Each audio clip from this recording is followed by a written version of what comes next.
আগামী দিনে আমাদের এখানে অপোজিশন বলে কেউ দাঁড়ানোর সাহস আর পাবে না।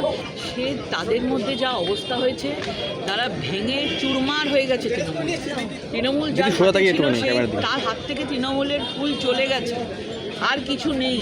এখন তারাই ঠিক করবে, মানে দলটা তো উবে গেছে, আবার নতুন ছোট ছোট উপদল কি তৈরি হবে। দেখুন একটা তৃণমূল থেকে কতগুলো উপদল তৈরি হয়, এক একটা এমএলএ এক একটা দল তৈরি করবে। দেখবেন আগামী দিনে আমাদের এখানে অপোজিশন বলে কেউ দাঁড়ানোর সাহস আর পাবে না। এটা গণতন্ত্রের জন্য খুব খারাপ, কিন্তু বলতে বাধ্য হচ্ছি প্রত্যেকটা যারা তৃণমূল থেকে জিতেছেন, প্রত্যেকটা লুটেরা রয়েছে, তারা চোর ডাকাতি করেছে। এখন নিজেদের সম্পত্তি, নিজেদের অস্তিত্ব বাঁচানোর লড়াই চলছে, পার্টি বাঁচানোর লড়াইয়ে কেউ নেই। ঘটনাচক্রে তৃণমূল জেতেনি, ভারতীয় জনতা পার্টি জিতেছে।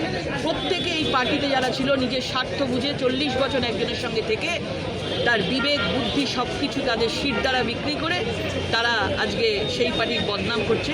আমার মনে হয় আরেকটু সময় নিতে পারতেন, এত তাড়াতাড়ি করাটা বোধহয় উচিত হয়নি। এতদিন যার সঙ্গে ছিলেন তাকে এইটুকু সম্মান দেওয়া উচিত।